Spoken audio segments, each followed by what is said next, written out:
"My wife has stolen the Ashbury Diamond," Duke Sebastian announced. Silence fell across the jewel chamber. Arabella stood opposite her husband, while Sir Percival placed a copied vault key, a pawnbroker's receipt, and a packet of diamond dust upon the table. All three had been found inside her private cabinet. Sebastian removed her name from the collection register. "You once asked me to sell a family jewel. Now the greatest one has vanished." Arabella looked at the man who had once trusted her to examine every stone he purchased. "You have confused disagreement with motive. The evidence was found in your room." "No. It was placed where your suspicion would find it." She opened the nearest jewel case and lifted the Ashbury sapphire towards the window. The blue stone fogged beneath her breath. Arabella struck it lightly against the edge of her lens. The sapphire cracked. Gasps filled the chamber. She placed the broken piece of blue glass before her husband. "You are accusing me of stealing one jewel." Then she looked across the family collection. "I believe someone has already stolen nearly all of them." 5 years earlier, Sebastian Wynford had admired Arabella because she trusted stones more than reputations. They met at a private auction in London. A ruby presented as an ancient Eastern treasure had drawn bids from several powerful families. Its color was deep, the mounting old, and the seller's papers impressive. Sebastian had been prepared to spend a fortune. Arabella leaned towards him before he raised his bidding card. "The cut is wrong." He glanced at her. "You have not examined it. I do not need to touch it to recognize a modern pavilion." The auctioneer called for another bid. Sebastian hesitated. Arabella continued. "The silver behind the stone is new. It has been placed there to deepen the color." "You are certain?" "No. But certainty should follow examination, not precede it." Sebastian withdrew. A week later, the ruby was proven to be a lesser stone placed in an antique mount. He sought Arabella out and asked how she had noticed. "The room wanted the jewel to be ancient," she said. "That made everyone stop looking at it." When they married, Sebastian placed the Ashbury collection before her without hesitation. Together, they catalogued the larger pieces. Arabella recorded weights, settings, and visible inclusions. Sebastian laughed when she spent half an hour studying a sapphire no larger than her thumbnail. "You speak of stones as though they possess private histories." They do. The trouble begins when owners prefer public legends. In those years, he valued her knowledge. After inheriting the dukedom, he began to resent needing it. The Ashbury jewels were more than ornaments. They had been worn at coronations, diplomatic receptions, and royal marriages. Their supposed value supported insurance agreements and family credit. Advisors reminded Sebastian that a duke should appear to command his own inheritance. Sir Percival Mott encouraged that view with particular care. The jeweler had served Ashbury for more than 20 years. He cleaned the stones, repaired their settings, and prepared them for exhibitions. "Her Grace has an admirable eye," he would say, "yet constant testing may damage objects that have survived for centuries." Arabella requested detailed records whenever a jewel left the vault. Percival called the paperwork unnecessary.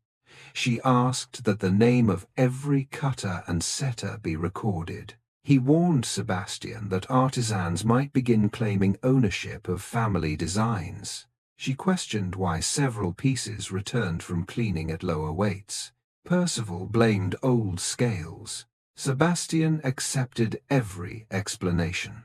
When Arabella suggested selling a 19th-century brooch to repair dangerous tenant cottages, he treated the proposal as an attack on family tradition. "It is not part of the historic collection," she said.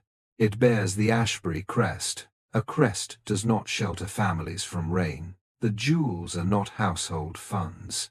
"Then stop using their value to guarantee household loans." The argument ended without resolution. Percival later repeated the story as proof that Arabella regarded the collection as merchandise. Sebastian never asked why the jeweler appeared so eager to make that accusation useful. The Ashbury Diamond disappeared one day before the royal exhibition of noble treasures. The great colorless stone had been removed from the vault for cleaning and inspection. Percival claimed he returned it at 6 in the evening. The following morning, the locked case was empty. There were no marks upon the vault door. Only 4 people possessed authorized access: Sebastian, Arabella, Thomas Gray, and Percival. Thomas, the vault keeper, was ordered to remain under guard. Arabella's rooms were searched before she was informed of the theft. The copied key was found beneath a stack of correspondence. The pawn receipt lay inside her writing desk. Diamond dust had been hidden in a small packet among her sewing materials. A letter asking about foreign buyers carried her initials. Every object appeared exactly where an impatient investigator would expect guilt to hide. Arabella entered the jewel chamber to find the family council already assembled. Lady Beatrice Wynford sat beside Sebastian. His aunt Cordelia stood near the fireplace, turning a ring anxiously upon one finger. Percival arranged the evidence like a lesson. "The copied key contains wax from the Ashbury vault," he said. "The receipt records a diamond matching the approximate weight of the missing stone." "Approximate?" Arabella asked. Percival looked at her. "The exact weight is not listed, because the person who forged it did not know the exact weight." Beatrice gave a cold laugh. "A thief hardly records every detail of her crime. A competent jeweler would." Sebastian's expression darkened. "This is not an opportunity to insult Sir Percival. No. It is an opportunity to ask why the man presenting the evidence also controlled the last examination of the missing jewel." Percival lowered his eyes with practiced injury. "I have served this family since before Her Grace entered it." Arabella faced her husband. "There is his defense. Time, not proof." Sebastian opened the collection register. He crossed out her name and ordered her key removed. Until the diamond was recovered, Arabella would not enter the vault, attend the exhibition, or give instructions concerning the collection. He also stated that their marital arrangements would be reconsidered if the evidence proved true. Arabella listened without pleading. Then she asked for the nearest sapphire case. Sebastian almost refused. Perhaps he wanted the council to see that he remained in control. Perhaps he believed allowing a simple examination would demonstrate confidence. He nodded. Arabella lifted the Ashbury sapphire. According to the register, it had entered the family collection 83 years earlier.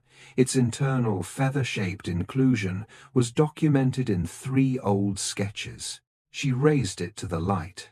No feather appeared. Instead, tiny round bubbles floated near one edge. She breathed upon the surface. The mist remained longer than it should have upon sapphire. Percival stepped forwards. "Do not damage it." Arabella placed the edge of her lens against a point hidden beneath the setting and applied slight pressure. The blue material cracked. A fragment struck the velvet. Cordelia cried out. Beatrice rose from her chair. Sebastian stared at the broken jewel. Arabella picked up the fragment and held it between 2 fingers. "Lead glass." Percival recovered first.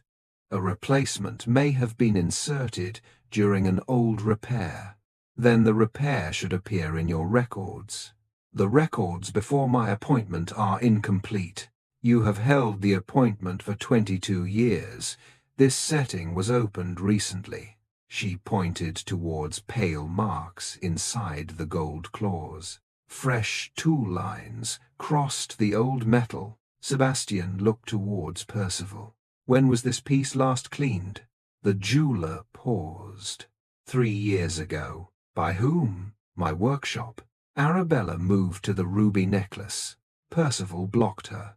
One damaged stone does not justify risking another. It justifies risking every comfortable assumption in this room. Sebastian ordered him aside. Arabella examined the largest ruby. It contained no natural inclusions. Its color appeared too uniform beneath the lens. The rear surface had been painted to deepen the red. Another imitation. The emerald brooch contained bubbles. One supposed diamond, scratched too easily, and proved to be quartz. A pair of sapphires had colored foil placed beneath them. With each discovery, the jewel chamber became quieter. The collection had not been robbed in a single night. It had been hollowed out slowly while the family admired the cases. Thomas Gray was brought forward. The vault keeper looked terrified. "Did you notice any change in the weight of the jewel boxes?" Arabella asked. He glanced towards Sebastian. "Answer her," the Duke said. "Yes, Your Grace." "How long?" "Several years. Not every box. Only those returned after repair." Percival's expression became severe. "Why was this never reported?" "I reported it to you." "That is false." Thomas swallowed. "You said cleaning removed dirt and old repair material." Arabella placed the false ruby beneath a stronger lamp. At first, the base appeared smooth. Then she saw a minute scratch beneath the setting. 5 narrow points surrounding a central mark, a star. She examined the sapphire fragment. The same symbol appeared on its hidden surface. The emerald carried it as well. "This was intentional," Arabella said. Sebastian moved closer. "What does the mark mean?" A cutter identified these pieces. Percival gave a dismissive sound. "Workshop scratches are common." "Identical workshop scratches on every imitation are not." Arabella looked towards him. "Who in your workshop cuts replacement glass?" "No one." "Then someone does it without appearing in your records." For the first time, Percival's composure shifted, only slightly. But Arabella saw it. Sebastian ordered the chamber sealed. He wanted the discoveries kept private until Percival completed a formal review. Arabella turned upon him. "You have just watched his records collapse. He is still the appointed family jeweler, and I remain the wife you accused before examining the first stone. This scandal could destroy the exhibition. The theft destroyed the collection. Exposure merely changes who knows." Sebastian lowered his voice. "If the insurers learn that our jewels are false, Ashbury's credit will suffer. So that is the danger you recognize. I am protecting the estate. You are protecting the appearance that you protected it." Beatrice demanded silence. Arabella ignored her. "You announced my guilt before witnesses. You will not investigate my innocence behind locked doors." Sebastian refused to restore her access. Arabella expected no better. She left the chamber carrying only the blue glass fragment and the memory of the tiny star beneath it. Thomas came to her rooms after midnight. He carried 3 torn pages from an old weight register. "I removed these before Sir Percival ordered the earlier books destroyed," he said. Every listed jewel had lost weight after returning from Percival's workshop. The dates stretched across 12 years. Beside 3 entries appeared Cordelia's initials, authorizing unscheduled removal from the vault. Arabella looked up. "Did Lady Cordelia borrow these pieces?" "She said they were required for private events." "Were they recorded upon return?" Sir Percival handled the boxes. Thomas produced a final object, a broken strip of sealing wax containing the impression of the vault key. "I found this in Lady Cordelia's writing room." The copied key had not been made from Arabella's access. It had been made from Cordelia's. Before Arabella could respond, a crash sounded in the corridor. Thomas moved towards the door. It opened before he reached it. Cordelia stood outside, pale and breathless. "You must leave the house," she told Arabella. "Why?" "Percival knows you found the star." Arabella's hand closed around the glass fragment. Cordelia looked over her shoulder. "He is sending the cutter away tonight." "Who is she?" "Miriam Bell." "Where?" Cordelia hesitated. Then a smell of smoke entered the room. Thomas opened the window. Across the courtyard, orange light rose behind the old carriage sheds. Cordelia stared at the flames. "That is Percival's temporary workshop." Arabella seized her cloak. "If Miriam is inside, he is not sending her away." She ran towards the door. "He is destroying the only witness who can identify every jewel he replaced." Arabella crossed the courtyard as servants ran towards the burning workshop with buckets. The old carriage shed had been converted into a temporary cutting room months earlier. Flames climbed through the roof near the rear wall, but the front doors remained chained from the outside. Thomas seized an iron bar from the courtyard. "The lock is new. Then break the hinges." He drove the bar beneath the lower fitting. Arabella wrapped her cloak around one hand and pulled at the upper chain. Heat struck her face. Smoke pressed through the gaps in the door. Inside, someone coughed. "Miriam!" Arabella shouted. A weak voice answered from the rear of the workshop. Thomas struck the hinge again. Cordelia remained several yards behind them, trembling. "I did not know he would do this." Arabella looked back. "You knew enough to warn me. Percival," said Miriam, "would be taken to France. And you believed a man who has spent 12 years replacing jewels would preserve the witness who could expose him?" Cordelia had no answer. The upper hinge tore free. Thomas forced the door inward. Smoke rolled across the courtyard. Arabella entered low to the floor. Display trays, polishing wheels, and work tables burned along one wall. Near the rear window, a young woman lay beside an overturned chair, one wrist tied to an iron pipe. Miriam Bell. Arabella reached her first. "Can you stand?" "My ankle." Thomas cut the rope while Arabella pulled Miriam's arm over her shoulder. A shelf collapsed behind them. They reached the doorway seconds before the ceiling beam fell across the workshop. Servants dragged Miriam into the courtyard. She coughed until her voice returned. Percival took the stones. "Which stones?" Arabella asked. "All of them that remained.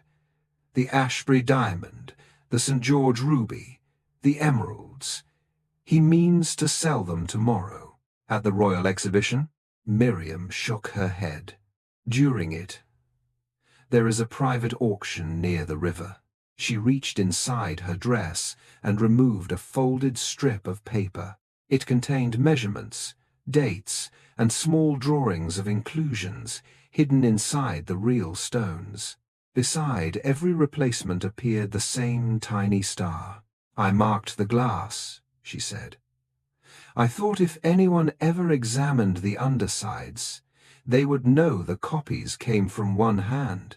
"Why did you continue?" "Because he told me every stolen jewel would be blamed upon me. He kept the contracts under my name." Cordelia covered her mouth. Miriam looked at her. "You brought him the vault schedules." Cordelia began to cry. "I owed money." "You owed money," Miriam said, "so other people paid." Arabella unfolded the final page. At the bottom was the transport order for the Ashbury Diamond. The receiving mark belonged to a private auction house near Blackfriars Wharf. The sale would begin at noon, precisely when the Royal Exhibition opened. Percival intended to display glass beneath the Ashbury name while selling the genuine stones elsewhere. Sebastian arrived after the fire had been contained. He crossed the courtyard with guards behind him and stopped when he saw Arabella beside Miriam. You entered a burning building. There was a witness inside. You should have sent the servants. She would have died while they waited for permission. His gaze moved towards Cordelia. What have you done? Cordelia could not meet his eyes. I allowed Percival to take impressions of the vault key. Sebastian went still. Why? He paid my debts. For how long? Several years. The admission struck him more sharply than the sight of the burned workshop. Sebastian looked towards Arabella. You were right. No. Her voice was cold. I was accused. Then I investigated. Do not reduce that work to the comfort of saying I was right. He accepted the rebuke. Miriam handed him the list of stolen jewels. Sebastian read the auction location. We will arrest Percival before the sale. Arabella stopped him. If we arrest him tonight, the buyers will disappear. The stones will be moved, and every accomplice will claim ignorance. You would allow the auction to begin. I would allow them to reveal themselves. This is my family's collection. And that belief is why you ignored everyone who handled it. His face tightened. What do you propose? Arabella looked towards the jewel chamber windows. We give Percival something he believes he has not yet stolen. The St. George ruby was officially recorded as the only major Ashbury stone that had not entered Percival's workshop within the previous decade. In truth, Arabella already suspected it was glass. That made it useful. She announced through the household that the ruby had been re-examined and confirmed genuine. It would be taken to the royal exhibition under guard. Percival's remaining contact inside the house carried the news to him before dawn. Arabella prepared the jewel case herself. A nearly invisible cut marked the underside of the setting. Fine red powder coated the inner lock. A black thread crossed the hinge and would break if the case opened. The seal number was recorded by Arabella, Thomas, and Sebastian. Only 3 people knew the case was bait. Theodore, no. Sebastian wanted to place guards beside it. Arabella refused. Visible protection will warn him, and if he escapes with it, he escapes with glass. Sebastian looked at the imitation ruby. You say that as though it has no value. It has exactly the value someone is willing to invent around it. The case was placed in the exhibition carriage before sunrise. By 7, it had disappeared. The outer lock showed no damage. The black thread was broken. A stable boy reported seeing Percival's carriage near the servants' gate. Sebastian ordered the horses prepared. Arabella stopped him again. The exhibition first. He has the ruby. He has proof that he will attempt to sell Ashbury property. Now let him believe we have not noticed. The royal exhibition of noble treasures opened beneath a glass-roofed hall crowded with diplomats, collectors, and members of the press. The Ashbury display occupied the central platform. Its cases contained the false sapphire, the imitation emeralds, and the quartz presented as diamonds. Sebastian had wanted to remove them. Arabella insisted they remain. People must see what was protected by silence. Beatrice waited near the family entrance. You intend to disgrace us? No, Arabella said. I intend to identify the people who did. You could have handled this privately. You encouraged my husband to accuse me before witnesses. Beatrice lowered her voice. You once wanted to sell a family jewel. I proposed selling a later brooch through lawful agreement. You treated inheritance as money, and you treated tradition as evidence. A court official approached the display. Where is the Duchess of Ashbury? Sir Percival has requested her arrest for violating the Duke's order. Sebastian looked towards Arabella. She waited to see whether he would allow another man to use his authority against her. He turned to the official. "My wife stands here under her own authority as co-investigator." It was not forgiveness, but it was the first time he had corrected the public restriction he had created. The exhibition doors opened. Percival entered, wearing spotless gloves. Behind him came 2 foreign buyers and an auction representative. He appeared surprised to see Arabella. Then he smiled. "Your Grace should not be near these cases." Arabella stepped onto the platform. A husband's suspicion does not become law merely because he announced it loudly. Murmurs moved through the hall. Percival produced the copied vault key and the pawn receipt. "The evidence against her remains. So does the evidence against you." Thomas carried forward the weight registers.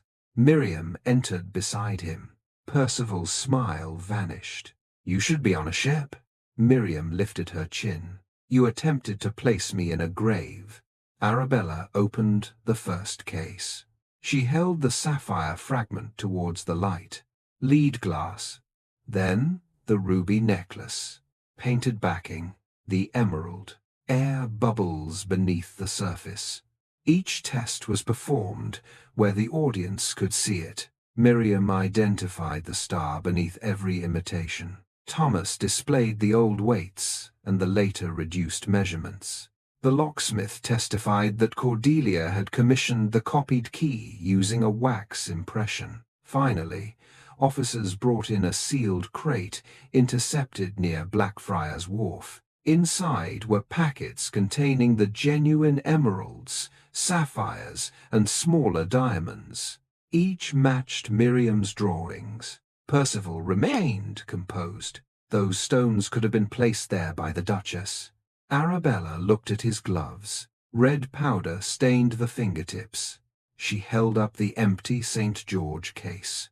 The lock was coated with pigment, visible only upon contact.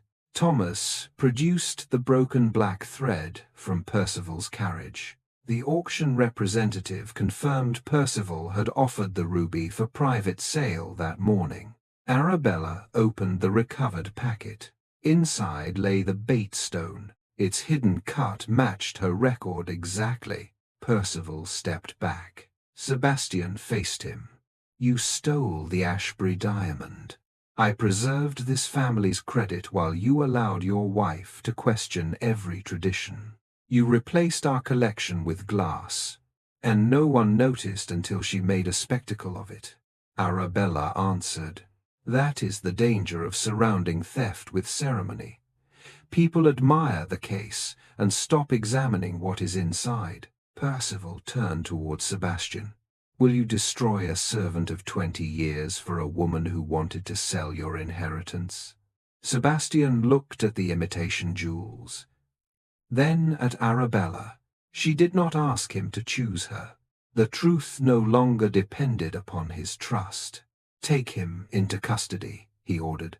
Percival was removed beneath the gaze of every person who had once accepted his certificates, without question. Cordelia confessed publicly to providing access schedules and the key impression in exchange for cleared debts. Beatrice attempted to interrupt. Sebastian stopped her. "No more private protection." Then he stepped before the exhibition audience. "The Duchess of Ashbury did not steal these jewels." His voice carried through the hall. "I stole her dignity when I treated accusation as proof and her independence as motive." He placed the collection register on the display table. "I removed her name publicly. I will not restore it without her consent." Arabella looked at the crossed-out entry. She did not take the pen. Not yet. Percival's records led officers to foreign buyers, hidden accounts, and 12 years of illegal sales. Most of the major Ashbury stones were recovered. Several were not. Sebastian resigned as sole keeper of the collection and submitted every jewel to independent examination. Arabella created a new public record for each piece. Weight, inclusions, setting marks, repair history, seal number, and the names of every craftsperson involved.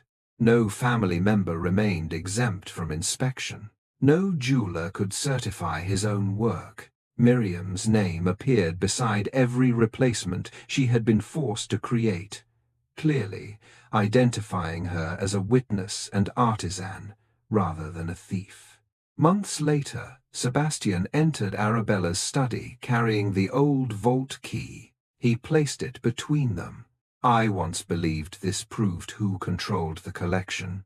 And now? Now I know it proves only who can open a door.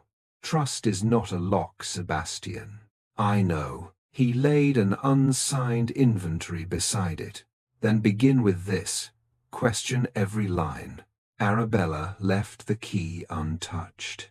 She opened the inventory. You will remain while I examine it. Sebastian took the chair opposite her. Their marriage had not been repaired by Percival's arrest. Innocence could be proved before an exhibition hall. Trust required more than one public confession. Arabella turned to the first page. The diamond weight is copied from Percival's report. Sebastian looked at the number. Then we verify it again. For the first time, he did not treat her question as an insult to Ashbury. He treated it as protection against the next beautiful lie.